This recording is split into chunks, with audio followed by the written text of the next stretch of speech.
All right. Welcome, everyone. Week 5, we're at the midpoint, and we're doing something slightly different today. I'm quite excited about it. I hope it works. We will see. I think it's always good to kind of try something new, and I'm looking forward to hearing back from you if you liked it or not. Before we come to today's session, and I will introduce Doug a little bit, I want to say some things about where we're at. What is behind us, what is ahead of us. So we are obviously at the midpoint, and let me just kind of put my notes here that I'm not forgetting what I want to say. We're at the midpoint. I think by now, next week is reading week. I think what would be really good for you guys to kind of think about, I think most of you at least have a rough idea what your intervention is going to be, what you're interested in. I think it's really good to, if you're kind of having, should I do this or should I do that? Or you have like 2 or 3 topics, just put your foot down, take one of them, they'll all be fine. I think don't overthink it, because it would be a good time to kind of start doing a little bit of research on the causes of your problem during the reading week. Some of you already have started that. Some of the things you shared with me in our office hours or via email, I can see some of you have already did quite a substantial amount of research, others not.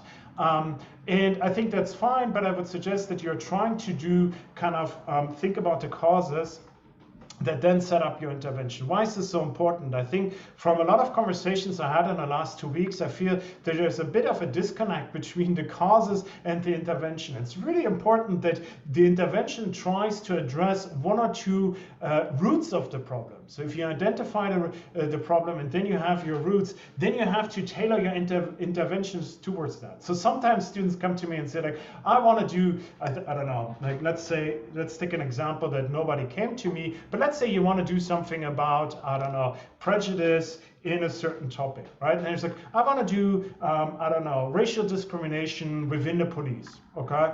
And then you say, like, and I want to do that type of intervention. Is that a good intervention? And I always come back and say, like, well, I don't know. What are the causes? Why is there discrimination?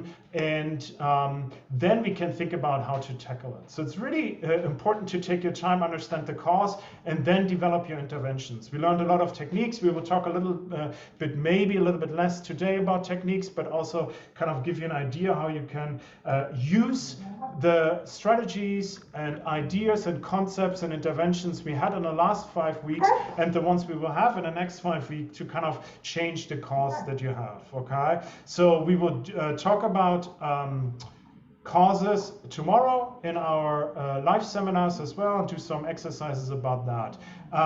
So that kind of should help you to be nicely prepared to do that type of work during your reading week if you want to.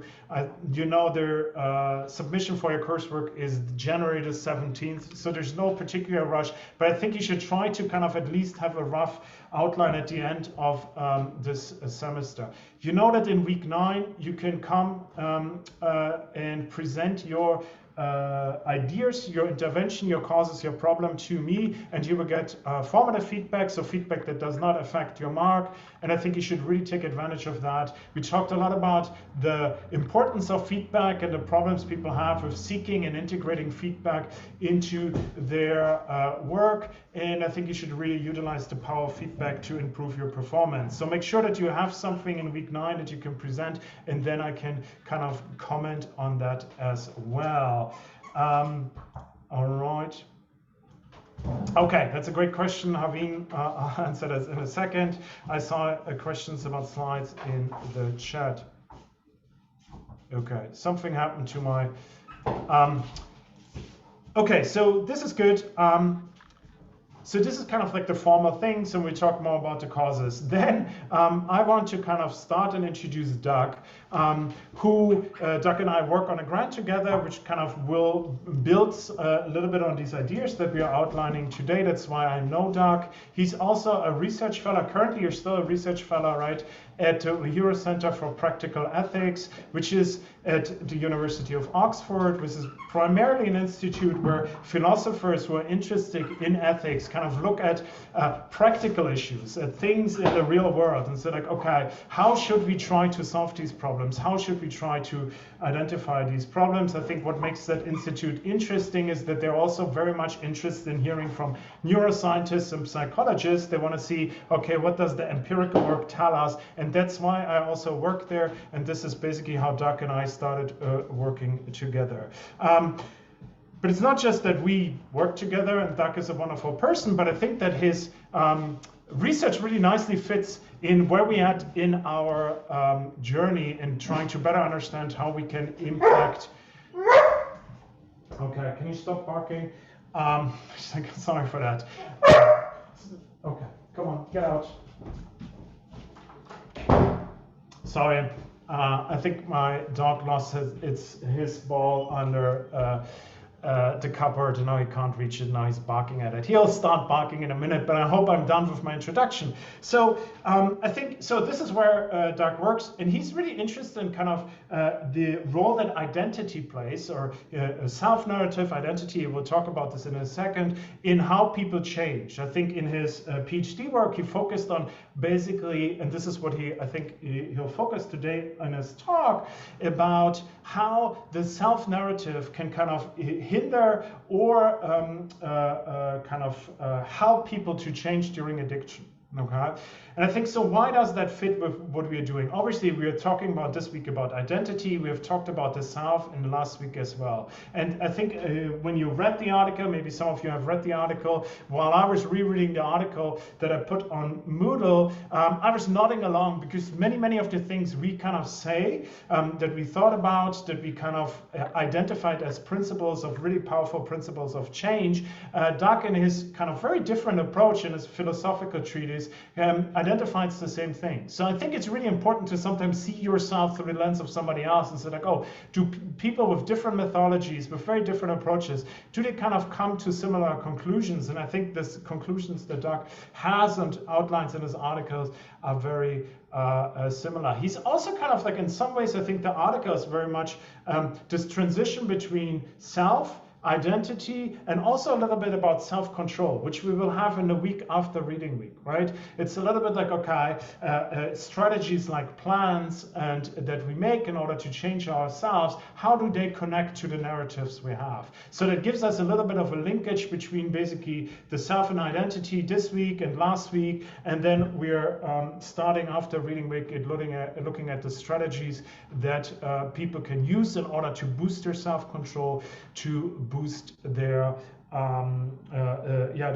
their self-control or their self-regulation. I think Doug calls it self-governance. Okay, so I talked enough. I think I was already. So just to kind of give you an idea what we want to do, I think Doug will kind of introduce it. I think in a chat there was one question, are there any slides on Moodle? I think Doug will not. He will not present slides. He's a philosopher. This is more normal among philosophers to not so much rely on PowerPoint slides. I remember the first time I went to a philosophy talk and I was like kind of waiting till the slides come up, and they never came up, and I was like, oh, I should probably have listened from the beginning.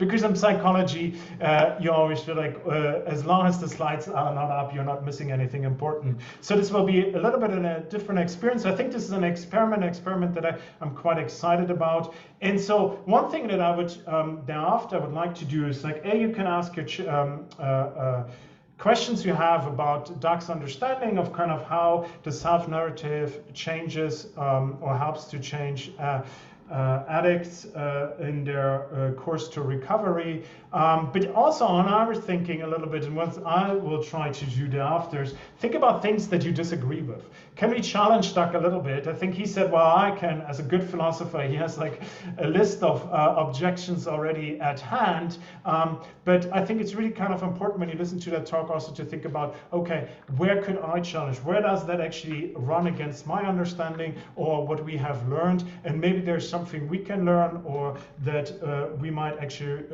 disagree or reject from Doug's treatise. Okay, so with that, without further ado, I would just like invite Doug to kind of present his work, And then thereafter, we will talk about the research and ask some questions, and we should be done 55 as demanded. Okay, fantastic. Please, Doug, take it away.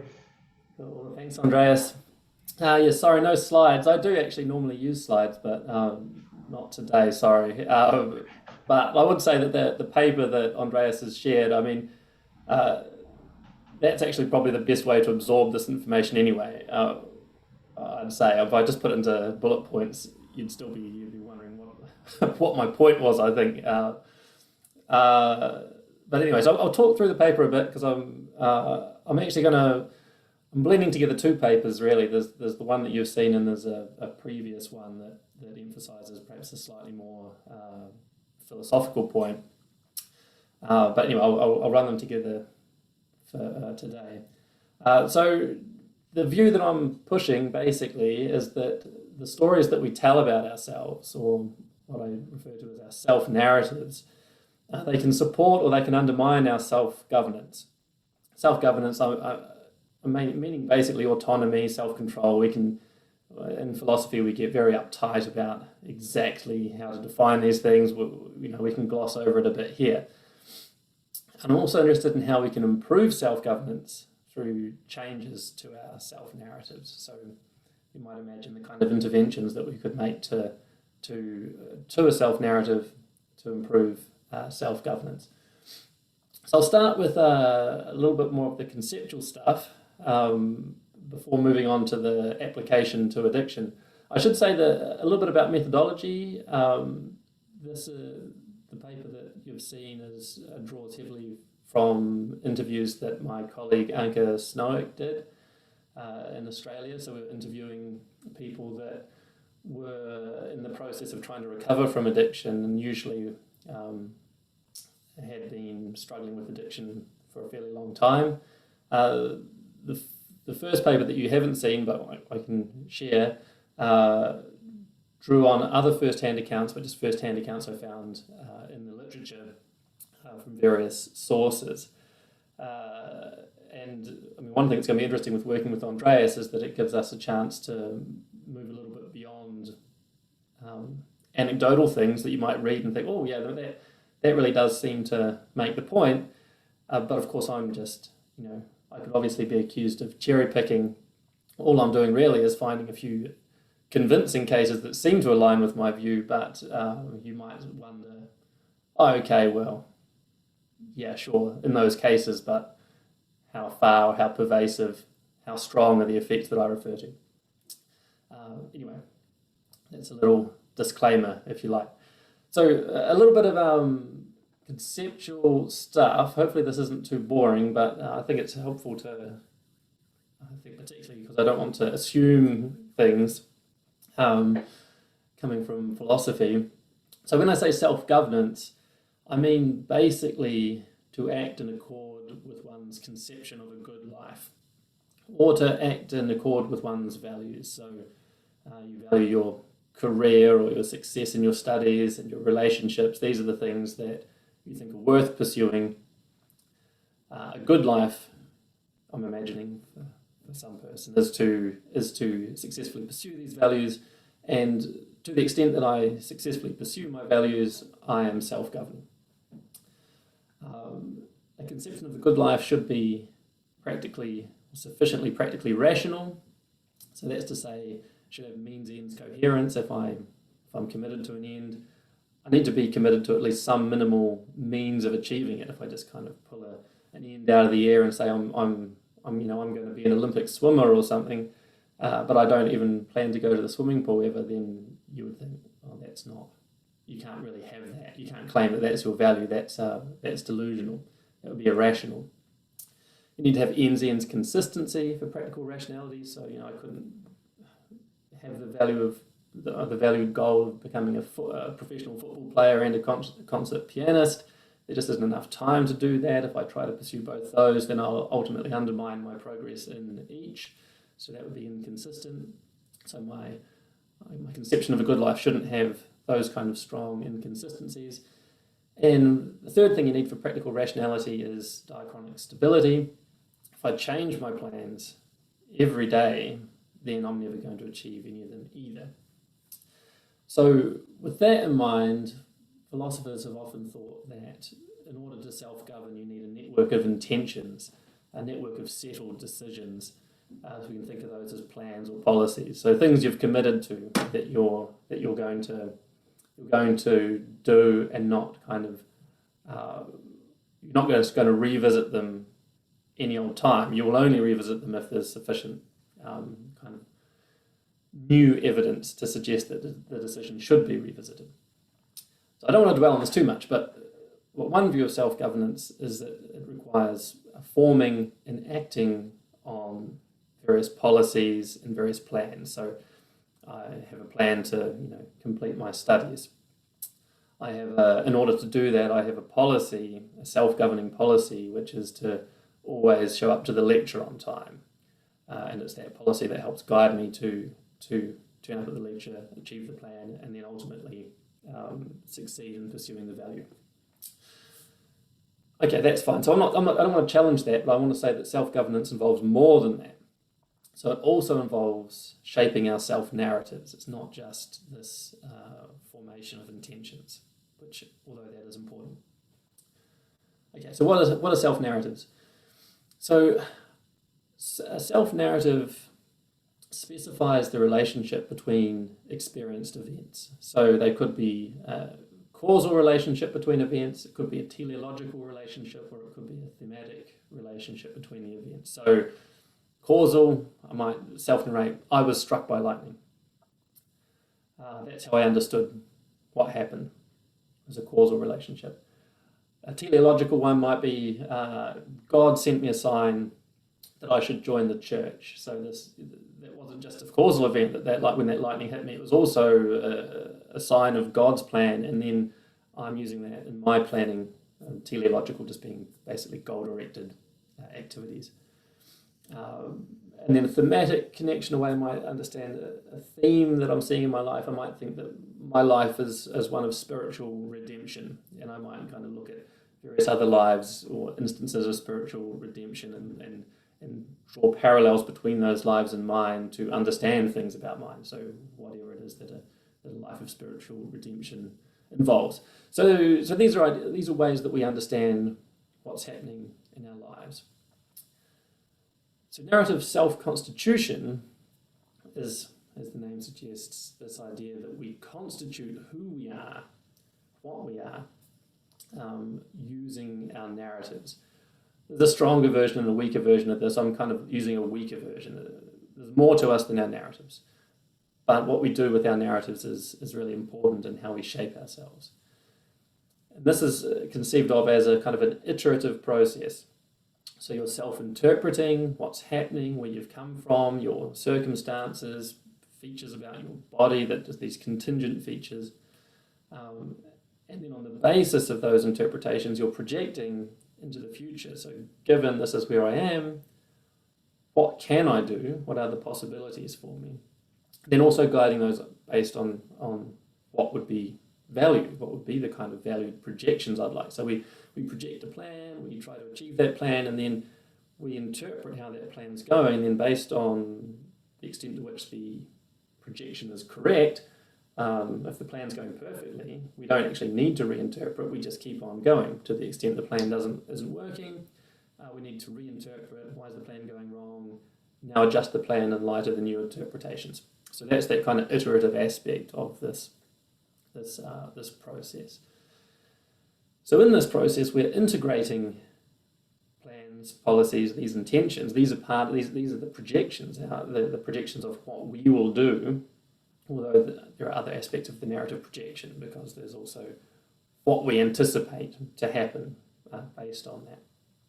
But then there's also building the plans in response to our contingent features. So that's situating those plans or making sense of those plans based on who we are. The significance of that will hopefully become a little bit clearer as I go. So a couple of other details on self-narratives. I take the view that a a kind of a rope metaphor of the self-narrative. So the self-narrative as a whole is this rope that's kind of held together by lots of different threads. But there are multiple narrative threads in there. So it's not like we're living just one life or one story.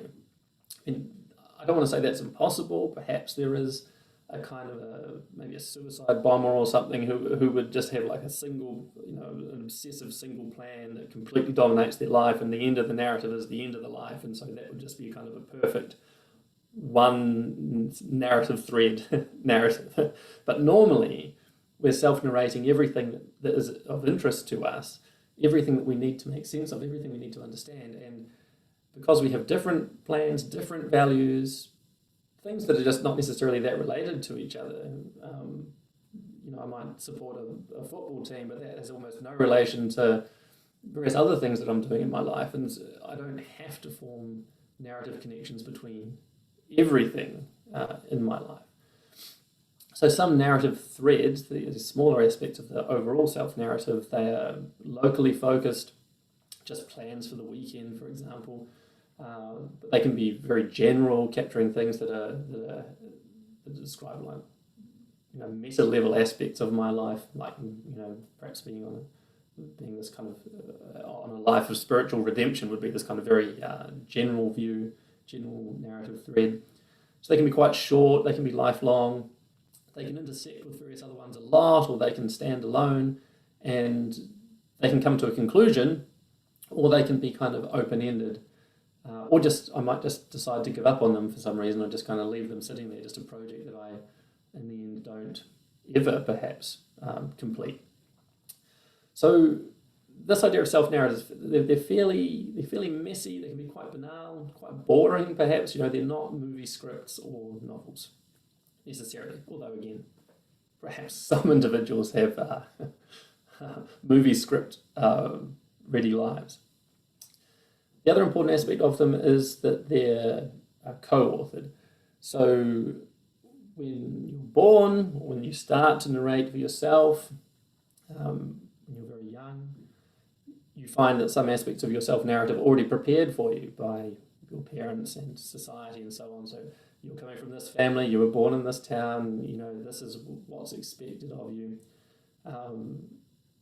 Then as you grow up, you still have some of this input, of course, like people tell you things about yourself that you might like, some that you might not like, but that you might have to kind of admit, oh yeah, I think that's correct. So it kind of helps, this co-authoring gives you a kind of a shortcut to learn about yourself. And then even when you are just narrating, coming up with completely novel ways that you want your life to go, just from yourself, as much as that can happen, you still rely on other people to either to not challenge that. I mean, if they do challenge that, then they can get you to kind of rework it. I mean, they're potentially helping you. Well, they can be malicious in this, of course. Like, people are not always benevolent co-authors, but generally speaking, people are helpful, and they're trying to cue you into the reality of your life, and so through this process of co-authoring, they can help you achieve your goals and work out how who you are and what's realistic for you. And of course, they can do other scaffold your projects in other ways as well, not purely, of course, by offering you content for yourself now. Okay. Doug, could I jump in for a moment before you become and just ask you 2 or 3 questions that I was wondering a little bit about, and then maybe you can then I think the next part is the empirical, where you talk a little bit about. Is that correct, or? I was going to say something about momentum of self-narratives next.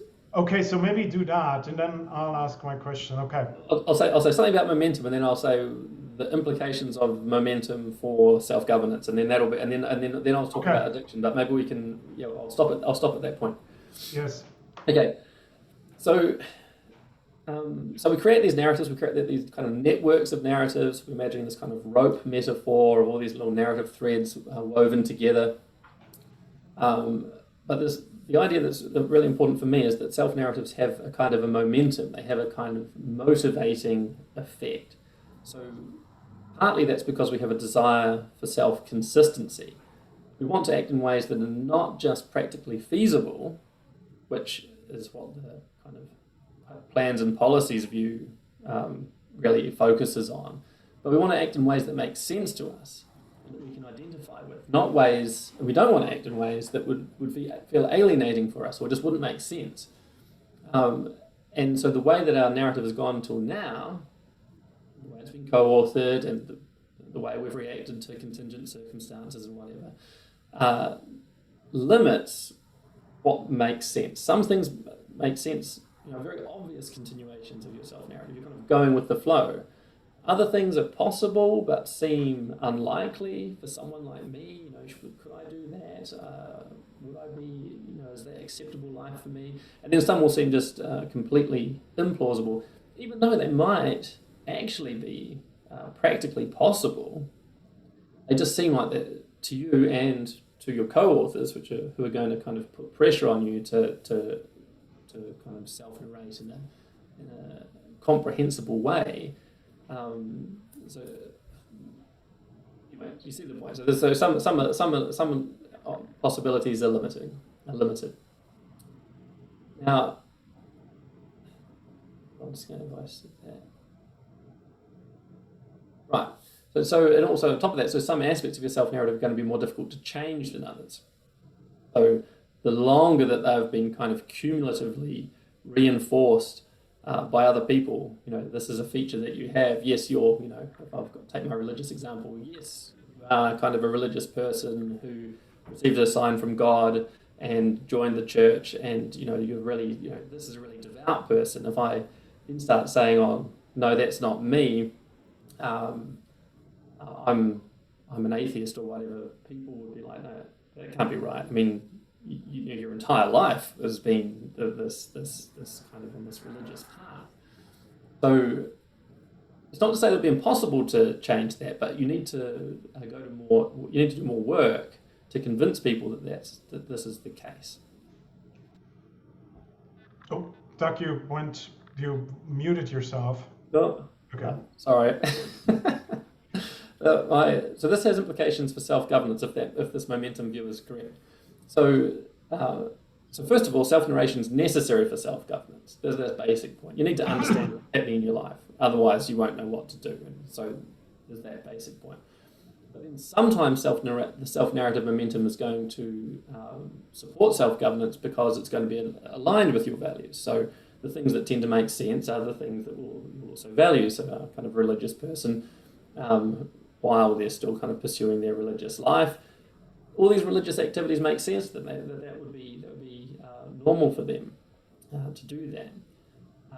But sometimes the self-narrative momentum can go against your values, and this will, although you normally self-narrate in accord with your values, of course, because you're motivated to build your self-narrative in that way, you get a mismatch between your self-narrative and your values if your values change, because that can happen sometimes. There might be some kind of self-transformative reflection going on. So our religious person who might change to be an atheist, now they've got the self-narrative of kind of religious kind of devotion, but that doesn't align with their values, and so the momentum of their self-narrative is going to be taken away from what they value. Another way that it might happen is if you might have narrated in a way that you don't particularly value, but because you have very limited opportunities, and then suddenly your opportunities expand, so new possibilities become available to you, but because you've narrated in a limited way based on your kind of historical opportunities, you now struggle to take advantage of those opportunities because they don't really make sense, even though they're now there for you and you do value them. You can see how this would be relevant in addiction, both those cases. Anyway, so that's the Andreas, you asked some questions now. I was going to addictions next. Yeah, okay. So I just wanted to kind of ask two questions that came to your mind, and maybe that helps us to kind of get a deeper understanding of what you're saying. what I like about this, right, is basically that your research somewhat taps into a topic that psychology might struggle to directly address, because it seems like what you're looking at is that it's not just a plan or a goal or a value, but how are plans connected to goals, to values. I think we talked about this when we talk about like lay theories or implicit theories, and we talked quite a bit about this in the last 3-4 weeks. But we can't really, we always only have this like one endpoint. So I think that's and not just like the narrative and the process, which is, oh, people have assigned different meanings to failure or to, I don't know, certain events. One question that I have is a little bit like in social psychology. When I taught social psychology last year, I often talk about the problem that people have, they kind of lack somehow self-insight. And it also seems as though I mean, you might disagree with that, but I think most social psychologists think that we don't really know why we are doing things. And a lot of the research also kind of is a little bit where people often don't seem to think too much about it. So one example could be where it's like, hey, we would have a conversation and I would ask you, what types of movies do you like? And you're just like, oh, I don't know. I like, I don't know, like New Zealand art house movies, okay? It's not a good example, but let's say you have a certain genre you like. And I would ask you why. And I think often people don't really know why, but they feel if you ask them, they have to come up with something. So is that a moment where basically something else triggers my self-narrative, where I kind of like, somebody asked me, yeah, explain yourself. No, I explain myself, whether this is actually true or not, but then I start believing in that. Is that kind of like a process how you imagine?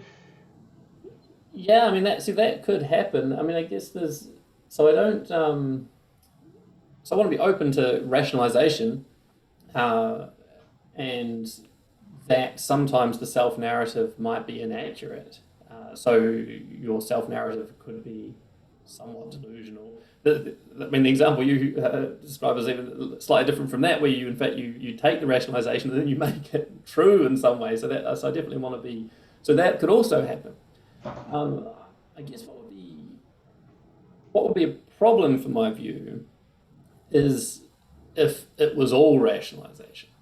So that would mean that none of this stuff really got a causal grip on what happens. So I would have to push back against some view of like that this is all just froth on the top, and that the system behavior is completely caused in a bottom-up way. So that would mean, because what I want to say is that we could change the self-narrative, and that will filter down and like change the behavior and change some of the kind of subconscious processes as well. So so if it was all rationalization, that would be a problem. But I kind of hope that it's hard to get a grip on this. But even though we definitely rationalize sometimes why we do things, I think for some of like the bigger elements of our life, like our main goals, our main relationships, some of the kind of big ticket items of what has value in our life. Maybe I'm just an optimist in this regard, but I tend to think that the stories we tell about those are a bit more true. Okay. So there are certain, it's like, I mean, in some ways I feel like I feel like maybe, yeah, for me, it was like, I think for a long time, I think the co-authoring almost sounds like that other people for long stretches of our lives, I think childhood, teenager, I think the co-authoring seemed to be maybe almost like the dominating force. And then somehow I felt like, okay, maybe getting older, growing up is kind of to taking more charge of your own narrative in some sense, because you're not just accepting the narratives that you kind of got injected with. And I thought like I don't know, that is almost a little bit like part of that's becoming a conscious being would be to become the narrator of your life, rather than just accepting, oh, you're this, you're always liked sport, you're blah blah blah, etc. Okay, Yeah. is that would be true? Yeah, that's right. Yeah, that's right. So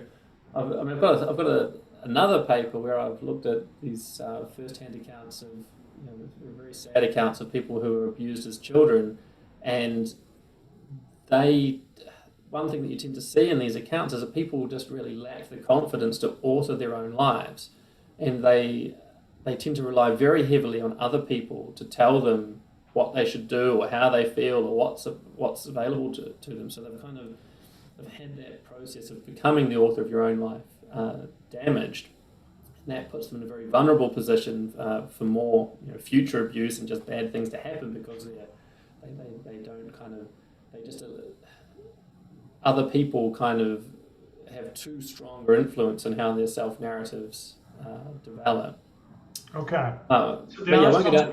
So there are some individual differences, basically how strong actively, maybe that's a transition. Maybe you can talk a little bit about the work on addiction, and then we'll see, because I'm just conscious of the time. But I think it seems like that maybe part of therapy, a part of an intervention, is maybe to kind of empower a person in that sense to become more active, and they consider alternative narratives, kind of to try them on and see how they fit and how they feel, and then see how that works. Okay, so that's kind of, I just want to highlight that, because there could be outside triggers, there could be other people who kind of, but then at the end it's like something where we have to become maybe a little bit more active and telling different stories about ourselves. It's about getting that balance right. So you want to be the author of your own life, but then you also don't want to shut out the helpful content that can be coming in from other people. So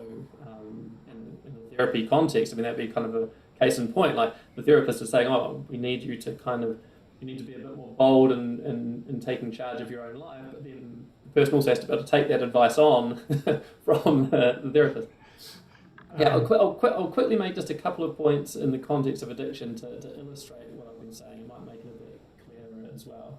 So I'm just going to assume that addiction involves a loss of self-governance, and the recovery would require regaining self-governance. Often in addiction, we see the situation which I just described before, where the narrative momentum can come out of sync with what the person values. So normally a person who has become addicted did value using drugs and still values using drugs to a certain extent, but they've now reached a point where they value other things more, or they see how drug use is undermining their values. And so now they've had this lifelong addiction trajectory, and often this also involves failed rounds of treatment, and they're trying to kind of bring this in line, or they're struggling because this narrative trajectory is misaligned with values. So I want to say that recovering from addiction is in part about changing the addiction-dominated self-narrative and trying to shape it into a recovery-directed self-narrative. So it's about overcoming that momentum. So one thing about the addiction self-narrative is that it motivates continued drug use and interpretation of oneself as a drug addict sometimes. So I've got a quote here from Crispin Sartwell, who said, "Every time I've raised a bottle to my lips, I could have done otherwise, and I did what I had to do, what my identity and history demanded." I like that quote because it's short, and it kind of says makes the point that I want. So I've cherry-picked that out, but he says he did what his identity and history demanded. One example from the paper that you've seen is Nicole. She just thinks that people can see her as an addict, and that's probably not true, although sometimes there are health problems that maybe people will suspect it. But she describes a situation where she comes into the library at uni, and people were just laughing. She thought they were laughing at her, and she kind of told them off, and then she was very embarrassed about it, and she kind of got told off by the lecturer or something. And she describes it as like she was embarrassed because it was her old self coming out. So that's how she interpreted it, which I thought was very interesting, because everyone else, there was a lot of different interpretations of what just happened. I mean, it was kind of oversensitive behaviour on her behalf.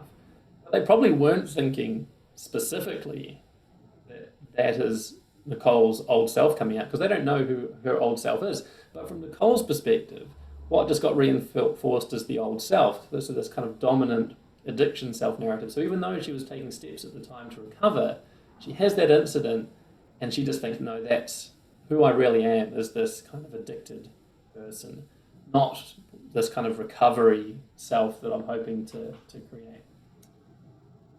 So I've got this other example from the different paper that I hope kind of makes the point about how different intentions and self-interpretations can be more easily or less easily connected with an existing self-narrative. So if we imagine someone who self-narrates, my repeated failures to recover, my intense cravings for drugs, the theft, lies, and prostitution to pay for drugs, the hours spent using drugs, these are all a result of me being a hopeless drug addict. So for this person, it's just much easier to make sense of an intention to sell drugs, to continue to sell drugs to support the drug habit. Much easier to make sense of that than to get a job. I mean, how does getting a job fit in with that kind of self-narrative? Similarly, it's difficult to accommodate a self-interpretation of being trustworthy, because a trustworthy person wouldn't have lied and stolen. So if you want to make sense of himself as trustworthy, it just can't plausibly be connected with that self-narrative. So you could start to reinterpret the existing self-narrative, perhaps with help from a therapist, so that it could better accommodate trustworthiness. So you might try to exclude the belief that he's a hopeless drug addict. That's not helpful here. That's just kind of that's working against some of these beneficial changes to self-narrative. But here's the key, I think. This idea of being a hopeless drug addict is deeply embedded in the narrative structure. It's being used to make sense of all these different things, all these different activities, feelings that's happened in the past. It's this kind of keystone that helps explain all the things that this person's done. So if you just kind of pull that out, well, I'm not a hopeless addict, I'm trustworthy. So I can be trustworthy. Now, there's just a whole bunch of things that happen that don't have good explanations. Why did you lie and steal for so long and use drugs for so long and engage in that prostitution to make money? So now you've got all these questions about yourself. So part of the narrative work that needs to be done is not just you can't just kind of take out something that doesn't help with the kind of projections that you want. You need other things to come in and to make sense of your life, because that's the problem. How do you make sense of your life as you go from your kind of addicted self-narrative to your recovered self-narrative? So how do you overcome this problem? Well, I think the way to integrate recovery-directed narrative threads with the existing self-narrative is that you've got to try and make a number of these narrative connections. You've got to try and make these causal, teleological, thematic connections between the new, although they feel alienating, recovery-directed self-narratives and your existing narrative. And as you make more of these connections, you're going to start to feel less alienating. So I'll just finish with two examples. One where this seems to have worked well, and the sad one, Nicole, where it doesn't seem to have worked, and she relapsed. So the story of success comes from Kate, and she was doing very well with her recovery. But she says, well into her recovery, years into her recovery, I felt not so much like I'd missed the druggy lifestyle, but that I was starting to lose my grip on who I was, and was finding it hard to function. I was tempted to return to old habits, for it was all I know. I felt like I was a sellout. I was disloyal to my past, and I felt like if I moved on, I'd have nothing, just a big void on my CV where a whole bunch of jobs and studies should have been. So, she's on the surface doing very well, her identity seems to be bringing her back to this more established past where she would recognise who she was, which is interesting. But then she says, a little bit later, around my 24th birthday, I had a big poppy design tattooed on my thigh. She was an opiate user. It's my way of remembering and respecting what I went through. Over the years, I found I didn't forget the druggy life as I had feared. My role is now more about being an ex-user, and I'm comfortable with that. I also made some progress on professionalising my past deviances, right? So she's forming these connections. It's a great way of putting it. She's forming these connections between what she did in the past, what she does now.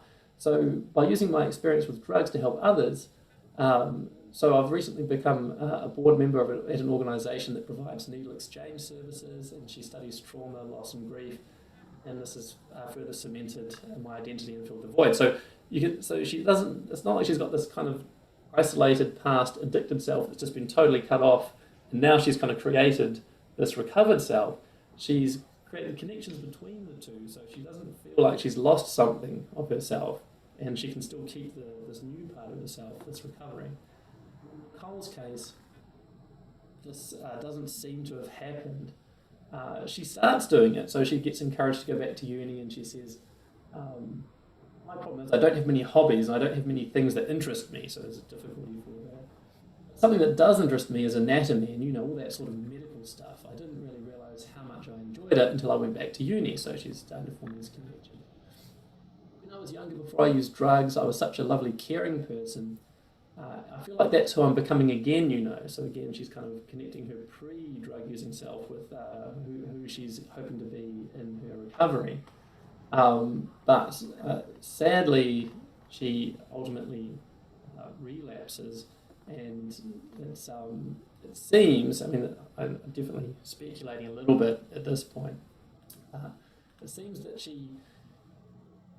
her recovered self, she doesn't really manage to connect it that much to her old self. So she kind of ends up with this kind of this split view of who she is. And while that kind of mode of being, that addicted mode, remains there and possible, she can kind of go back to it, or kind of jump out of the recovery self and kind of leave that alone. And because the recovery is this nascent, relatively kind of small bundle of self-narrative threads compared to the self-narrative of addiction, if they're in competition, you can see that it would feel much more comfortable and much more easy to slip back into the addicted self than to stay in this relatively alienating, weird feeling, unusual, recovered self. So my suggestion is that if Nicole had had more support, she might have been able to form more narrative connections between addicted identity beforehand and her nascent recovery identity, and that would have helped prevent her relapse. Right, I'll stop there. So we've got a little bit of time for a question. Sorry. So that's super important, interesting. So I have two kind of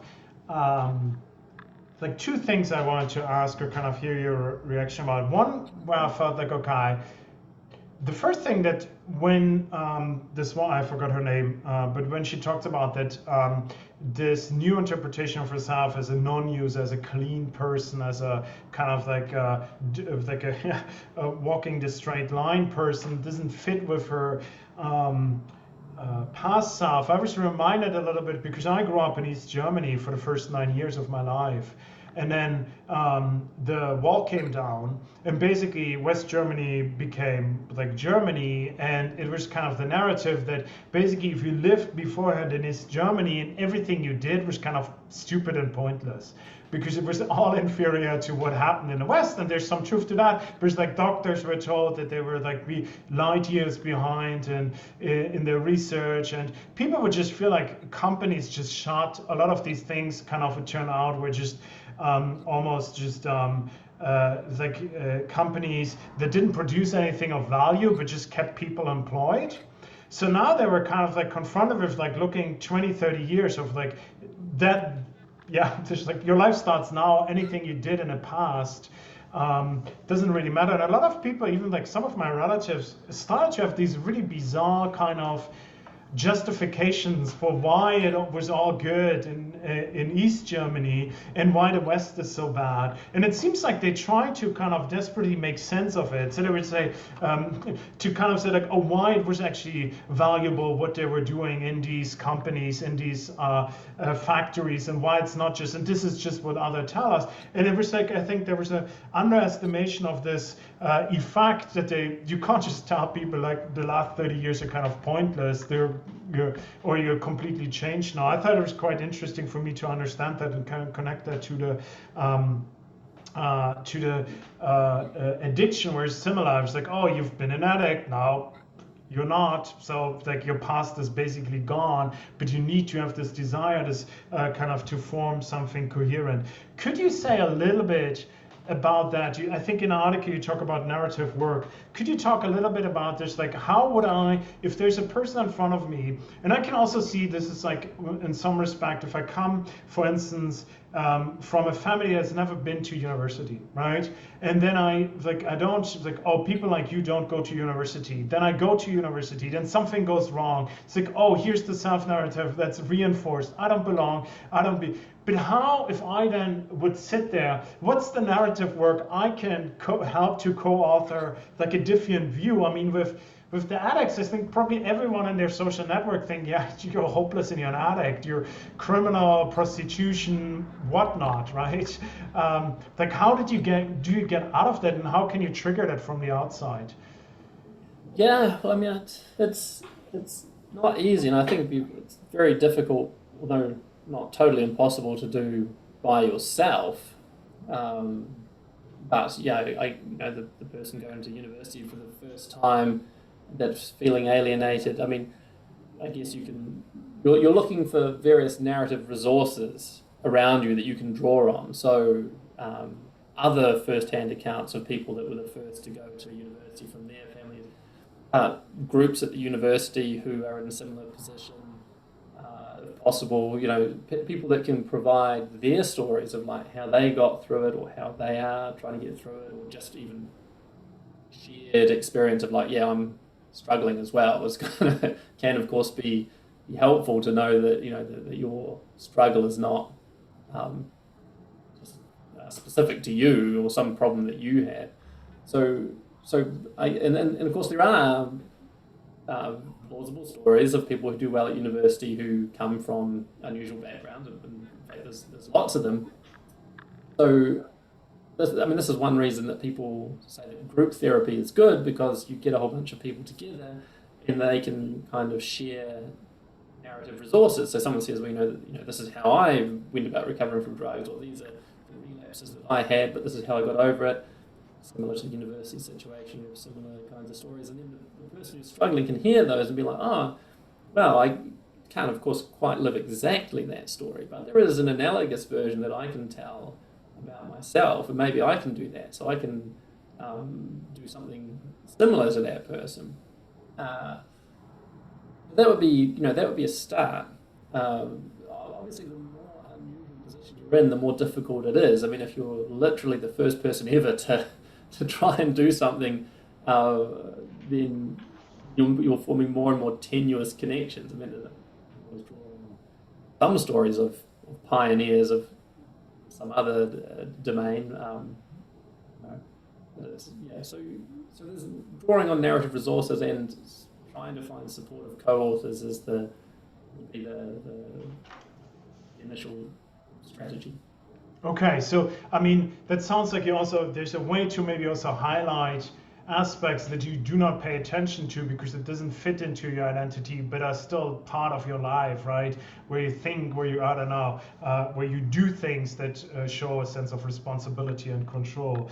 I want to end with like two remarks, and I think, Doug, if that's okay, and then we end our session today. One thing I was thinking about is also that there seems to be some of this. I'm not sure if that. Maybe I just leave that out. There's it's too long. It's a little too speculative. But I think one thing I found that really made sense to me when you talk about the self-narration and this need that we integrate our past, our future, and kind of make sense of these things is like, why often if you talk to people who experience trauma, who experience addiction, failure, rejection, etc., often feel that this bit is so important to who they are, because that seems to be kind of like once they somehow solved the narrative problem that is posed by this problem, right? That kind of they overcame it, but now this is also a cornerstone of who they are, like a real driving force. So there's like this,